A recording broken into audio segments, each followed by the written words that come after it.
Olá, muito boa tarde. Hoje é segunda-feira, dia 13 de julho. Que bom que nós chegamos a mais um programa do Com Brasil Nordeste. Eu espero que você tenha tido um bom final de semana aí, família, que tenha corrido tudo muito bem. Estou pedindo licença para entrar na sua casa mais uma vez, porque está começando o programa Com Brasil Nordeste de hoje.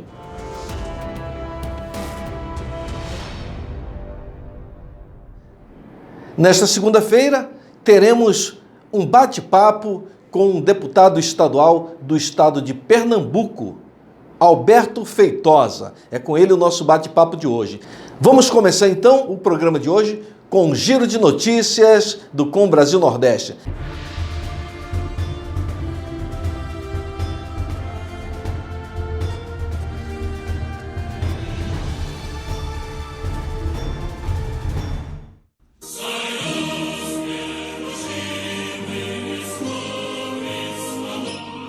Boa tarde, camaradas. Aqui é o seu repórter Eduardo Negrão, direto de São Paulo. Virada de mês em São Paulo.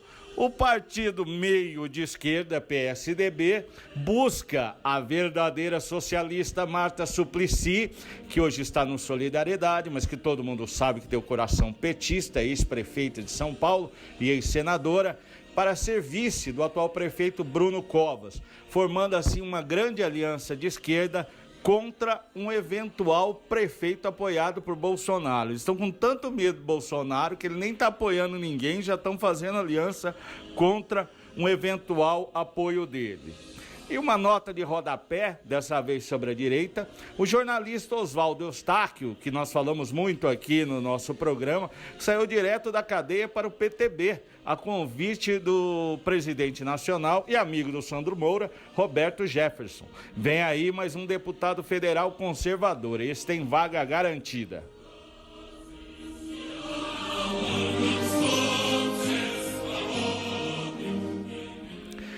Enquanto o Facebook fica de mimimi no Brasil, derrubando páginas de conservadores, querendo dar uma de tiranete, de progressista liberal, no Extremo Oriente, as empresas de tecnologia conhecem realmente o que é um governo de esquerda. A China continental, país refém do Partido Comunista Chinês, viu Hong Kong ser invadida ou desrespeitado, quebrando o tratado que daria liberdade econômica à ilha de Hong Kong até 2034, 14 anos antes. A China quebrou tudo, falou, a parada é a seguinte, quem manda aqui é nós, e isso fez que os supostos progressistas de esquerda caviar, o Bill Gates, da Microsoft, o Twitter, a Zoom, que é um programa que a gente usa muito, todo mundo está usando aqui na pandemia, que explodiu agora com a quarentena mundial, e até o aplicativo chinês TikTok, também todo mundo conhece, estejam abrigando, embalando as malas para se pirulitar de Hong Kong. Por quê? Uma vez tomado o poder absoluto na ilha, que é chinesa, mas tinha uma certa autonomia por tratados internacionais, todo mundo sabe que a primeira coisa que a ditadura chinesa faz é ter controle total das informações, por bem ou por mal, ou hackeando, ou simplesmente pressionando todo executivo de qualquer empresa, de qualquer país que tenha negócio no território chinês. Sendo assim, bacana, é bonito ser de esquerda, mas quando o Jurupoca pia, todo mundo corre para um país democrata, de direita e fala, Jesus, me salve desses comunistas malvados.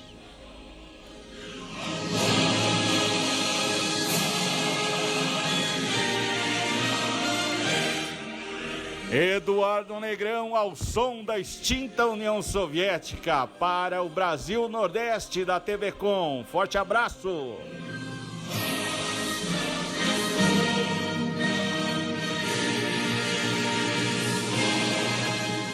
Alô, programa Brasil Nordeste. Alô, meu amigo Sandro de Moura. O meu coração bate pelo Maranhão. Muitos investimentos estão sendo projetados para a base aeroespacial de Alcântara. O presidente da Agência Espacial Brasileira, Carlos Moura, afirmou recentemente que está em processo de alinhamento de interesses para transformar a base num espaço-porto de nível mundial. 6 empresas nacionais e internacionais de diferentes portes já se inscreveram no chamamento público que a Agência Espacial Brasileira lançou para realizar operações de lançamentos orbitais e suborbitais não militares lá no Centro Espacial. A ação, que foi lançada no último dia 25 de maio passado, é um dos passos do acordo de salvaguardas tecnológicas que foi assinado em 18 de maio de 2019 entre os governos do Brasil e dos Estados Unidos e depois que foi referendado pelo Congresso Nacional para o uso comercial da base maranhense. No dia 1º de junho, a Agência Espacial Brasileira também publicou uma portaria com os requisitos e procedimentos que são relativos à concessão de licença de operador, como mais um passo para viabilizar o lançamento de veículos espaciais não militares a partir da base do Centro Espacial de Alcântara. A Agência Espacial Brasileira precisa também implantar um plano de desenvolvimento para a região e que vá contemplar questões ligadas à logística, comunicação, transporte, educação, saúde, formação de mão de obra, desenvolvimento urbano e também para que todas as empresas estrangeiras que virão operar em todo esse território, elas possam estar recebendo os benefícios necessários para essa implantação. Outro investimento que está em vista é a transformação do aeródromo de Alcântara em um aeroporto que será até melhor do que o de São Luís, com um investimento de mais de 70 milhões de reais da Secretaria de Aviação Civil. É o Maranhão caminhando para o futuro e Alcântara assumindo uma posição de protagonista nesse processo. Aqui, Vinícius Nagem, direto para o programa Brasil Nordeste. Olha, eu quero pedir a você que mande um WhatsApp pra gente. Manda um zap pra gente. Quero mandar um abraço carinhoso aí para você. Diga de qual a cidade que você está falando, que eu quero mandar o abraço da família Com Brasil para você, tá bom? Acesse também as nossas mídias sociais. No YouTube, Brasil Nordeste Oficial. Nós vamos a um breve intervalo e voltamos no próximo bloco com a entrevista com o deputado Alberto Feitosa, do estado de Pernambuco. Com Brasil Nordeste volta já já.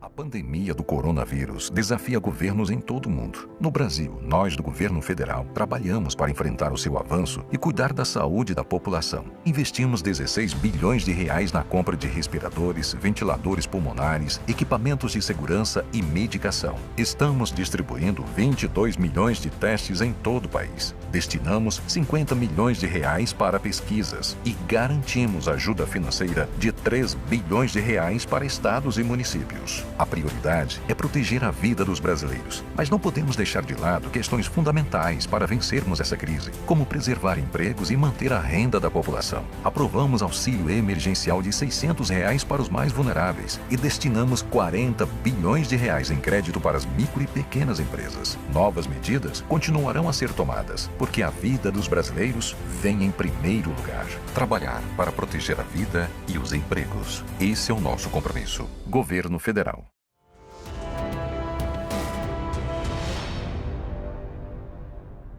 Estamos de volta, vamos agora bater um papo com o deputado Alberto Feitosa, que está no estado de Pernambuco. Para esta conversa, eu vou chamar para a mesa Marcelo Jorge e Eduardo Negrão. Vamos ao bate-papo com o deputado Alberto Feitosa. Olá, muito boa tarde, seja bem-vindo, seja bem-vinda mais uma vez. Hoje nós vamos conversar com o deputado Alberto Feitosa, do PSC do estado de Pernambuco, partido que é presidido pelo deputado federal André Ferreira. O deputado Feitosa é tenente-coronel da reserva da Polícia Militar e hoje exercendo esse cargo legislativo. Para esta conversa, eu tenho aqui o nosso colega Marcelo Jorge, jornalista de Pernambuco, e Eduardo Negrão, de São Paulo. Muito boa tarde, deputado Alberto Feitosa. Boa tarde, Marcelo Jorge. Boa tarde, Eduardo Negrão. Boa tarde, Sandro de Moura. Boa tarde, Marcelo Jorge. Boa tarde, Marcelo Negrão. Estou à disposição. Marcelo Jorge, eu vou dar a honra da casa para você fazer a primeira pergunta, já que você está no estado do nosso entrevistado. Você com a primeira pergunta para o deputado. Deputado, boa tarde para o senhor. Muito grato por nos atender. Mas, deputado, eu vou direto ao assunto. Estamos vivendo um momento muito difícil para o mundo, para o Brasil, não é diferente para o nosso estado de Pernambuco. E, recentemente, aí o senhor pediu uma intervenção na saúde de Pernambuco, uma intervenção federal na saúde.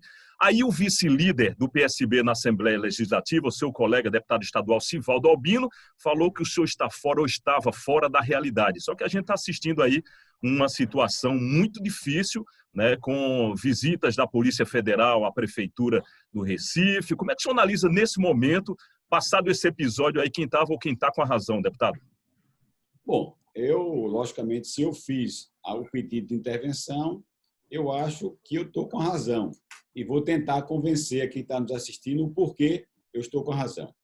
Como você bem disse, nós primeiro vamos analisar sob o ponto de vista ético, sob o ponto de vista de gestão, tivemos aquilo que jamais imaginávamos como recifense assistir.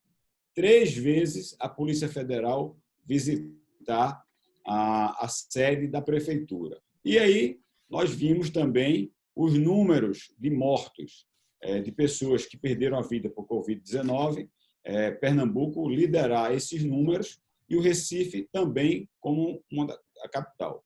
Vimos, inclusive, eu disse isso desde o dia 31 de março, que as ações que eram praticadas pelo governo do estado e pela prefeitura da cidade do Recife, mais particularmente, porque parece que o governador do estado de Pernambuco só ouviu e só ouve até hoje o prefeito da cidade.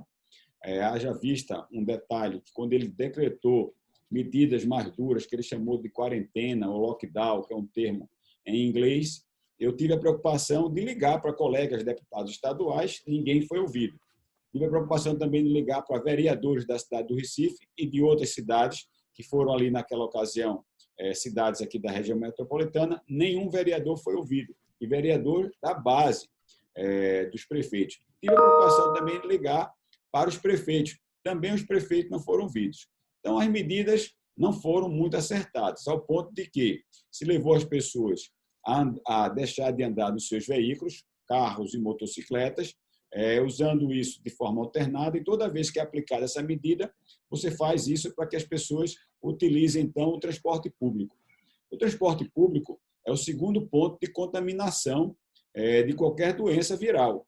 O primeiro ponto de contaminação, logicamente, são os hospitais e laboratórios, e o segundo ponto são os transportes públicos. Transporte público, até hoje, é pauta de todos os telejornais e matérias jornalísticas. Eu acho que o Marcelo Jorge sabe muito bem o que eu estou dizendo. Os transportes públicos aqui em Recife, terminais de ônibus abarrotados, ônibus superlotados. Então, a gente viu que faltava, como falta até hoje, capacidade para a prefeitura da cidade do Recife e, particularmente, principalmente, o governo do estado, de administrar a crise. Tinha que pedir socorro a alguém. E o socorro, então, a gente resolveu pedir ao governo federal. Então, o que é que diz, só para encerrar, que disse um dos médicos nessa live, o doutor Blancar Torres, um médico de 42 anos de profissão. Essa é uma doença que não é uma doença hospitalar. Essa é uma doença ambulatorial. Você está assistindo a entrevista com o deputado Alberto Feitosa, que é do PSC do estado de Pernambuco. Continue ligado com a gente, manda o seu WhatsApp, manda a sua pergunta. Nós queremos fazer o registro da sua presença aqui na participação do programa Com Brasil Nordeste. Vamos voltar à entrevista com o deputado Alberto Feitosa, de Pernambuco. Quero dizer que o doutor Marcos da Amazônia, que já tratou muita gente também de malária e de outras doenças similares, faz essa mesma afirmação. Eduardo Negrão, que está na capital, que tem o maior número que tem a maior comunidade nordestina fora do Nordeste. Eduardo Negrão, sua pergunta para o deputado Alberto Feitosa. Boa tarde, deputado. Indo direto ao assunto, o Covidão, como vem sendo chamado, é um escândalo generalizado. Infelizmente, aí em Pernambuco, as provas se avolumam. No Rio de Janeiro, hoje, foi preso o ex-secretário de Saúde, com 6 milhões em casa. E, no meio de tudo isso, tem essa figura estranha que nós tentamos levantar para uma reportagem especial chamado Consórcio Nordeste. Houve até a inauguração de um escritório que reuniria os 9 estados, não se sabe bem para quem em Brasília. Nós não conseguimos achar o endereço do escritório, nem site, enfim, é uma entidade meio espírita. Não obstante, já comprou 300 respiradores, dos quais só foi recuperado 299. Infelizmente, Pernambuco é um dos signatários, infelizmente, porque o prejuízo é do povo de Pernambuco. Eu queria que o senhor falasse um pouco o que o senhor entende por esse consórcio Nordeste. Só para complementar a pergunta do Negrão, eu queria complementar, deputado, perguntando se o senhor sabe quanto custa aos cofres do estado de Pernambuco fazer parte desse consórcio Nordeste e o que ele já trouxe de objetivo, de vantagem para o pessoal aí do seu estado. Eu sei dizer o seguinte, que desde o seu primeiro momento da sua instalação, eu disse que era um consórcio totalmente desnecessário e que tinha um fim difuso daquilo que se apresentava. O objetivo do consórcio era manter ativo 9 governadores que passaram vergonha ao sair dos seus estados e irem visitar Lula preso e foram barrados por uma juíza de primeira instância. E o consórcio, inclusive, dito pelo general Girão, é um filhote do Fórum de São Paulo. E digo mais, esse consórcio tem claramente o objetivo de fazer política contra o governo federal, mantendo ali, talvez, uma forma autorizativa de se ter recursos do Estado para poder estar trasladando assessores e trasladando governadores para a reunião, que até agora eu não vi trazer nenhum ganho para a sociedade pernambucana, até porque eu me lembro muito bem que ele foi anunciado que ele seria muito importante para se reduzir o custo de medicamentos, de equipamentos médicos, antes até da Covid-19. E o que a gente viu foi isso que vocês assistiram. Foi uma operação malfadada, liderada pelo governador da Bahia, que é do PT, que comprou aí essa quantidade de respiradores que não chegaram, que os estados pagaram a primeira parcela, aqui em Pernambuco teve um prejuízo de mais de 13 milhões e meio, uma parte foi devolvida e quando foi devolvida com o valor, com o cálculo do euro diferente, ou seja, até esse prejuízo nunca mais vai ser recuperado. Deputado, agora eu vou fazer aqui uma pergunta ao senhor. Só no orçamento de 2020, empenho de recurso aí para o seu estado, Pernambuco, está previsto cerca de quase 450 milhões de reais. Eu acho que 308 milhões já foram empenhados. Eu estive visitando o Polo Têxtil aí de Pernambuco, os empresários reclamando aquilo lá tudo fechado, poderia ter sido utilizado para produzir máscaras, EPIs para proteger a população. Eu fui um dos primeiros a denunciar in loco. Eu estive lá em Santa Cruz de Capibaribe, lá em Toritama. Eu entrei nas fábricas e os empresários lá desesperados querendo fornecer material. O governo do estado não só não protegeu a população, que poderia ter colocado essa máscara no rosto de todo cidadão pernambucano, o governo federal já mandou uma cifra altíssima aí para o estado de Pernambuco. O senhor poderia me dizer, além do fique em casa e de mandar fechar as portas dos comércios, o que o governador de Pernambuco mandou fazer com esse dinheiro do governo federal que foi aí para o seu estado? Olha, primeiro deixa eu lhe dar um dado que eu recebi agora para poder participar de uma reunião com o general Girão. Então, vamos lá. O governo do estado de Pernambuco recebeu 997 milhões 46.900 reais. As prefeituras receberam 724 milhões 454.303 reais, totalizando 1 bilhão 721 milhões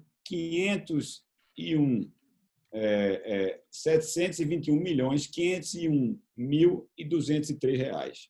Aí você me pergunta, o que é que a gente viu? Bom, vamos ser honestos, a gente viu algumas ações serem feitas, mas ações que não foram assertivas.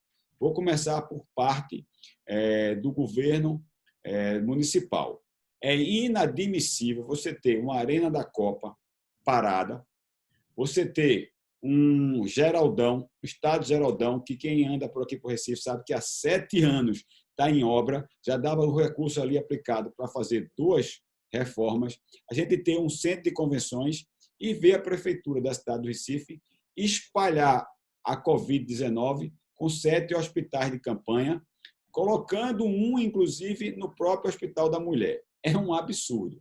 A gente viu também compras de equipamentos que, segundo o próprio Tribunal de Contas, a quantidade que foi paga de 87 milhões de reais a uma única empresa de matéria de proteção foi 4 vezes mais do que todo o estado de São Paulo comprou para o enfrentamento da Covid-19, onde teve maiores números.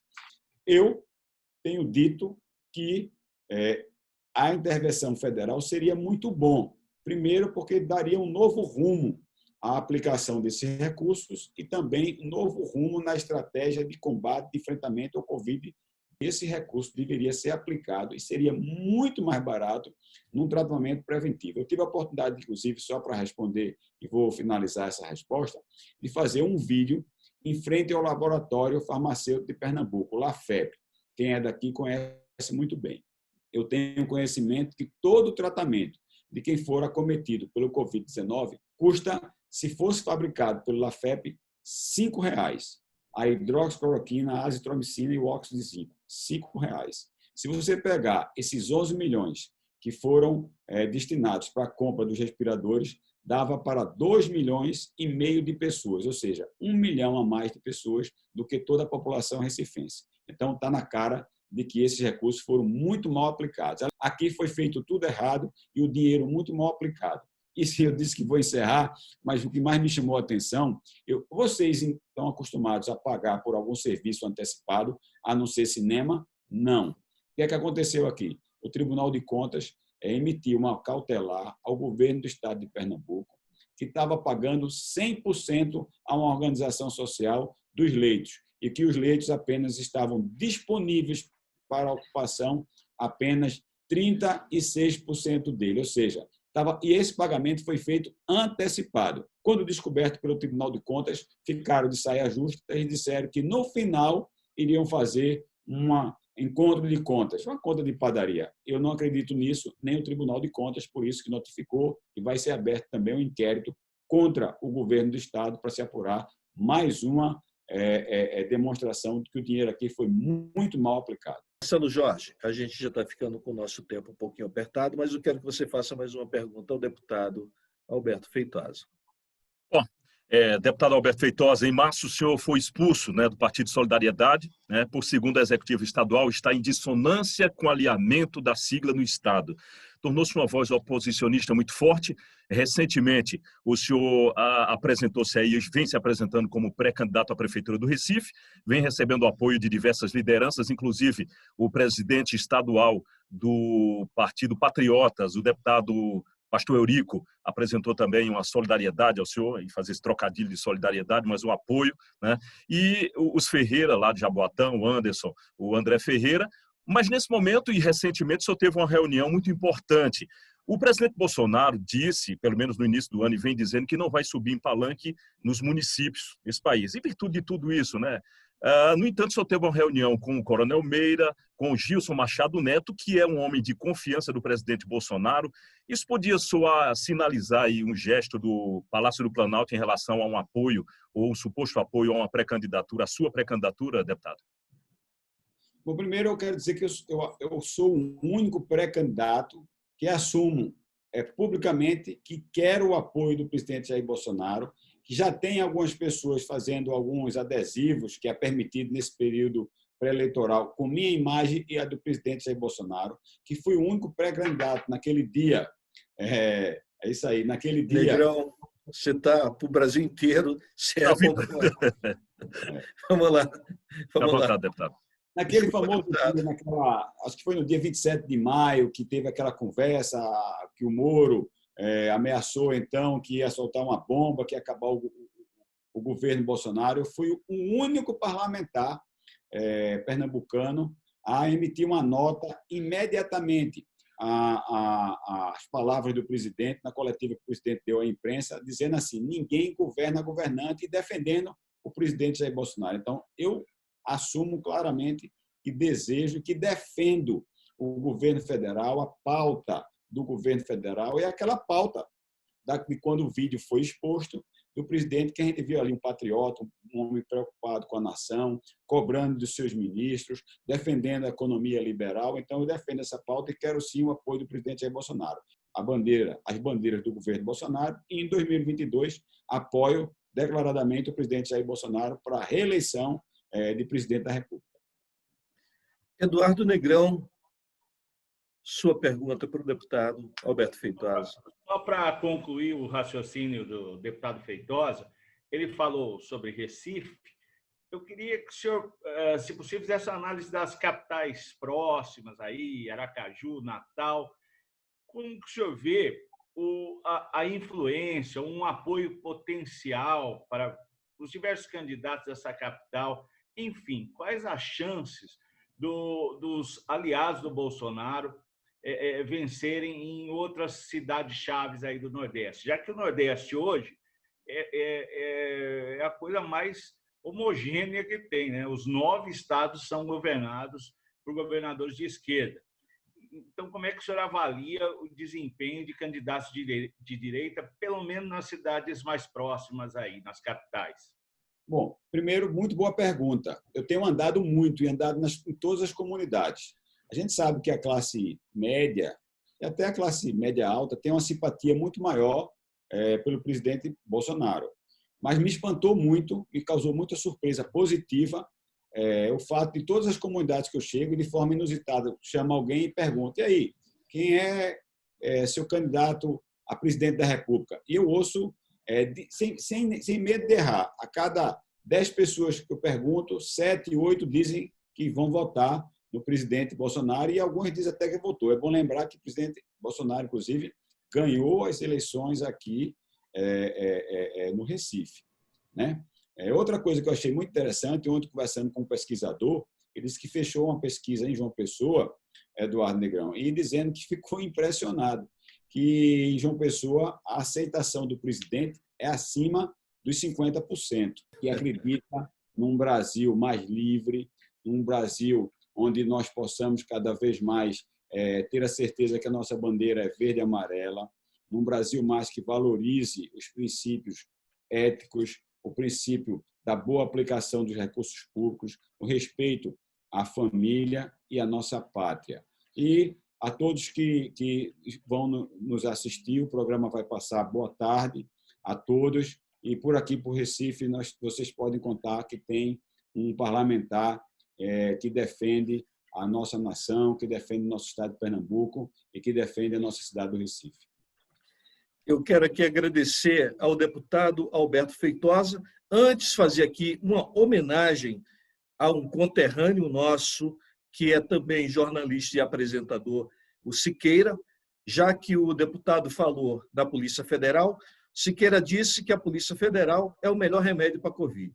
Desde que a Polícia Federal começou a bater na porta de prefeito e governador, que o número tem caído sistematicamente. Siqueira, muito obrigado pelo aprendizado de sempre. A você que nos acompanhou até agora, o nosso muito obrigado, e que haja muita saúde, muita paz no seio da sua família. Deputado, boa sorte aí na sua nova empreitada. Obrigado, Marcelo Jorge. Obrigado, Eduardo Negrão. Até a próxima. Até a próxima. Estamos chegando a mais um final do nosso programa. Eu gostaria muito de agradecer o carinho da sua audiência, mandar um beijo carinhoso para Andressa, a menina mais linda da cidade de Búzios, que não perde um só programa. Um beijo para você, filha linda. E quero agradecer a todos vocês que estão no Brasil inteiro pelo carinho da sua audiência, agradecer ao nosso presidente Fernando Mauro, toda a equipe da TV Com Brasil, que está em São Paulo, e amanhã nós estaremos de volta, com a graça de Deus, aqui para mais um programa Com Brasil Nordeste. Obrigado pelo carinho da sua audiência e até a próxima.